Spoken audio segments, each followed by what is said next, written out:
But I want to talk to you about the summit Friday in Alaska. That'll be Saturday morning Australian time. The US President Donald Trump head-to-head with the Russian President Vladimir Putin.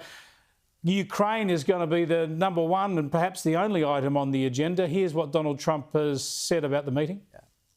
Well, we're going to have a meeting with Vladimir Putin, and at the end of that meeting, probably in the first 2 minutes, I'll know exactly whether or not a deal can be made. How will you know that? Because that's what I do. I make deals. He'll know pretty quickly, he reckons, Alexander. Now, Donald Trump, he's really talking up expectations. He's thinking he could at least get a ceasefire immediately out of this summit. How realistic is that? I don't know. It will depend, I think, on the extent to which the Americans have privately been putting massive pressure on Putin and the Russians. As long as they are saying to the Russians, we will make sure you cannot win this war under any circumstances. So your best bet is a ceasefire and enter into some peace talks on land and land swaps possibly with Zelensky. The other thing that the West, not just the Americans, but the Europeans should be saying to the Russians is, we hold $300 billion worth of your reserves, and we will confiscate that $300 billion if you don't agree to a ceasefire. So I think those two things, telling the Russians they can't win, threatening them with the confiscation of their $300 billion worth of reserves, which are predominantly, not exclusively, in Europe, and, of course, the threat of additional sanctions, particularly on oil exports. That should work, but let's see.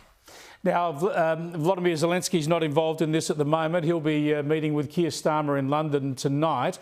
But Donald Trump says he won't get into a real estate trade with Putin, that if they get a ceasefire, when it comes to any land swaps, that will have to be negotiated between Putin and Zelensky, possibly at a three-headed summit with Trump there as well if they want him. But that leaves a critical question of the other factor is for Ukraine, whether they can get a security guarantee, what the European nations and America would provide as a security guarantee. That shouldn't be a problem, should it? No, I don't think so. And I think Keir Starmer, perhaps Emmanuel Macron and Friedrich Merz, the German Chancellor, would all be able to help to provide that security guarantee with the backup of the Americans. You know, Keir Starmer has talked about this for quite some months now. So, I mean, the question is, what will the Russian response be to the security guarantee? Some people think that Putin could never live with it. But if Putin knows he can never win the war, and if he knows if he keeps going, he's going to suffer more sanctions and lose his $300 billion worth of reserves, he might just be persuaded to agree to a ceasefire and then get into negotiations with Zelensky, possibly with Trump there or possibly without him, over territory. Let us hope so. We'll see what unfolds over the weekend. Our time. Thanks for joining us, Alexander. I appreciate it.